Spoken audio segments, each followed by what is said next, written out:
Hi, this is Megan. And this is Claire. And we're going to be giving a Stranger Things Season 5 recap and giving our hot takes and thoughts about the ending of Stranger Things. So if you haven't seen Stranger Things yet, I would recommend that you go ahead and watch that and then come back to our podcast because there will be spoilers. Yeah. So, as you guys may know, the season starts off with, the main events pretty much being, Mr. What's-It in, Volume 1, who's also Henry, who's also Vecna. And he basically has been, talking to these kids, at this elementary school or middle school. I'm not sure. Holly's supposed to be, 7, right? Yeah. Yeah. Yeah. And he, is talking to them as, this almost friend and mentor, and is telling them that these monsters are coming to get them and he's going to protect them. And so basically what happens is the Demodogs end up going to get these kids, and so Holly, who's Mike's little sister. is the first one, and she ends up inside of Henry's memories. Yeah. And so then, And isn't Max, this might be later on into the season, but Max is stuck in there as well. So Max is also in there with her, but she doesn't know that yet. Yeah. But she is she meets Henry in human form, and he tells her that this house is safe, but not to go into the woods and not to let anyone in, whatever. Mm-hmm. And then she gets a note, and then she ends up going to the woods and meets Max, where Max reveals everything to her. Yeah. And so that's kind of the main premise of Volume 1. I feel there's a lot with the children. Yes. Yeah, there was the whole plan of the tunnels and trying to keep these kids safe, which ultimately ended up failing. And because I know I've seen a lot of theories that they're gonna make a spin-off that has to do with the children. The kids that got taken. Yeah, I feel because I feel I could see that. There was a lot of things that were unexplained about why 12 kids. Yeah, I also remember. think that they could have done a better job giving us more explanation about Henry, because I was confused because we do see Henry's background with him in the cave with that man right. that he killed as a child, but I feel it's kind of confusing what's the pieces. It just felt they were jumping a little bit, and it wasn't cohesive. It felt they were trying to skip past some of the plot holes that they left. Because and then somehow that had to do with him and the mind flayer. That doesn't make any sense to me. Yeah. And then there was a theory that the 12 kids was because when 11 was in the Rainbow Room. Yeah, there was 12. There was 12 kids who were a part of that so thing. So they're trying to recreate it. Yeah. But that didn't seem what he was trying to do. He was. I did find myself getting a little lost at times. I think they could have explained a little bit more, but who knows? Maybe there will be a spin-off with those kids. Right. So then we move on to Volume 2, which was basically just that was more of okay, they were it was kind of separate, because you have these kids with Henry, and then you have Mike and his friends trying to fight Vecna almost, but then you also have 11, who's kind of separate, and then Hopper's kind of separate too, and I forgot to mention also their new thing was when they would go clear certain areas of the Upside Down or whatever, so they were kind of familiar with it, which I guess is helpful for later more Volume 2. But yeah, it was all kind of separate, and that was also kind of confusing because it would switch to the plot of the kids, and then the plot of four, a group of 4 of the characters, and then it'd be 11. Yeah, and the then characters felt kind of separated. Right. This time. Oh, and then obviously we met 8 came back. Yeah. Obviously they found 8, and so then 8 and 11.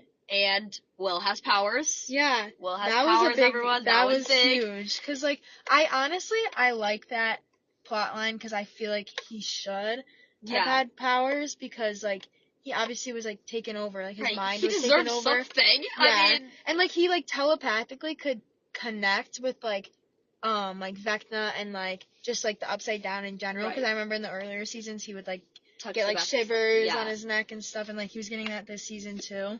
But, I feel he deserved powers. I know that people were saying that, like it didn't fully connect to Dungeons and Dragons, like. Yeah, but I mean, the show is not called Dungeons and Dragons. Yeah.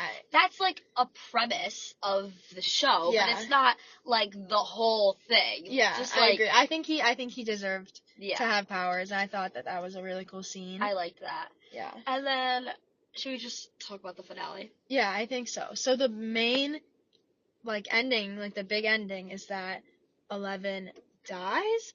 Right. But I don't believe that. There's also theories, like, I know at the very end, Mike, Will, Max, Lucas and Dustin were playing, like, their final game of Dungeons and Dragons, and Mike is, like, the game master? The game master, and he's giving this theory about how 11 didn't actually die, and that the, like, person that they saw, like, when the gate was closing and, like, the explosion, the person that they saw dying, I guess, wasn't actually 11, and it was, like, an illusion that her sister 8, like, made, because we know from, I think, season 3, that 8 can, like, make people see things or make people not see things.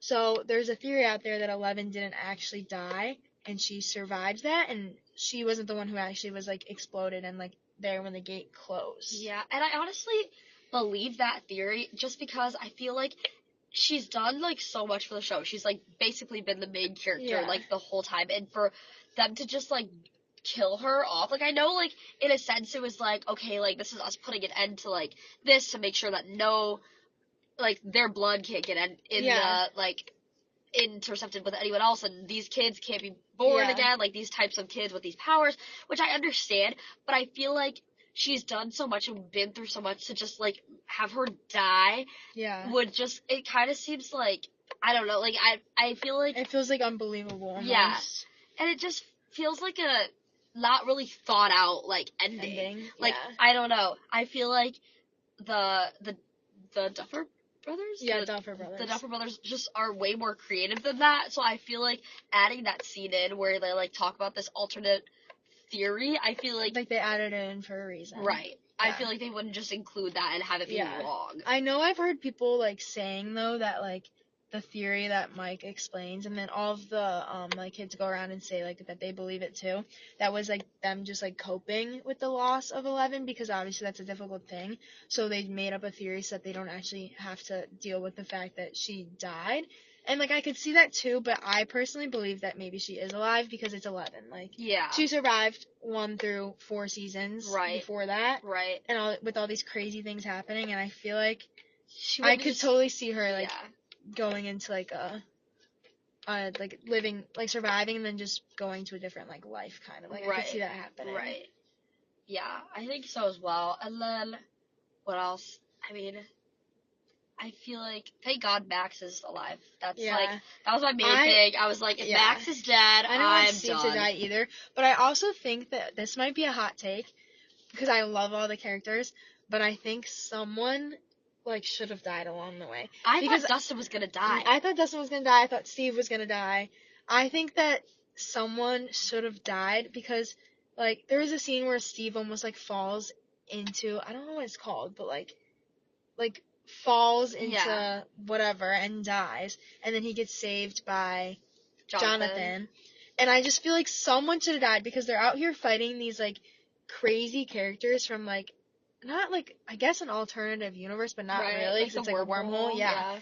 Like, they're fighting these crazy characters with, like, an axe or a bat with nails in it. Right. And, like, they're fighting... Nancy's shotgun? Yes, Nancy's shotgun. Like, they're fighting these characters, and they're just, like, surviving, and I feel like someone should have died. It would have made the plot even sadder. Like, obviously it was sad with 11. I don't think everybody should have died, because then it would have just been, like, a boring ending, like, oh, everybody dies, and end, you know? But I think someone should have died along the way. Yeah, and also, like, you think about it, and you think about the, like, military scene where, like, the kids are, like, in this, like, they're, like, being protected by the military, and then the Demogorgons come and, like, get them, and, like, Vecna, like, literally comes to, like, get them, and the military has all these weapons, and, like, is shooting at them with these, like, tanks and all this stuff, and and somehow they all die. Yeah. But the kids make it alive. Survived. Yeah. Like, I think someone somewhere, even if it wasn't season 5, like, I just think along the way throughout the 5 seasons of Stranger Things, someone should have died. Yeah. I feel like Mike honestly kind of annoyed me a little bit. He started to get annoying, like, I don't know, season 4. I just think it's, like, I don't know, I think it's crazy that they all survived, basically, except 11. Right. Because I feel like they all, like, some of them have their own things. Like, okay, Steve has, like, the bat, and Nancy has the shotgun, and Lucas has, like, his slingshot. His rock slingshot. And Max is just a baddie. But Dustin and Mike, I've never really seen them fight, like, or, like, do, I guess Mike did have the one scene where he, like, hit the Demogorgon. Yeah. And, like, I don't know, Dustin's really smart, actually. Yeah. Like, he seems like a little, like, in the beginning season, he's, like, a little kid with, like, a lisp. Yeah. He's missing his front teeth. But he's actually really smart. Like, when he, like, in season 3 with the mall, when he was, like, he made the whole, like, tower thing to communicate. Yes. Yeah. Like, he's really smart. I feel like he's kind of, like, the brains of the operation. But I feel like I think someone should have died. Right, yeah. Someone should have died. It would have made the season really sad and a really crazy ending. But other than that, I feel like I'm glad that, like, it kind of came to a cohesive, like, end. Like, I liked that they, like, played, like, D&D, like, to end it. Like, that was a good, like, full circle moment. Yeah. That was nice. I feel like I liked that, you know, they saved Holly. Like, and Karen's alive. Love Karen. But again, I think that I also think she could have been utilized, like, more. Hello? She took on the Demodog with a wine glass, a broken wine glass, and just had no fear, started stabbing that thing. I'm like, hello? But, it's fine. But I feel like it was just not the end I was expecting. Me either. I mean, I expected people to die, but I thought it would be more. Like, okay, I could see 11 dying. I thought that there would be more deaths. But I think I do agree. I think it came to a good end. And, I feel like those are some of our hot takes about what they should have done or theories that we've heard. Right. So, this has been Megan and Claire with the Blueprint Network. Thank you guys for listening.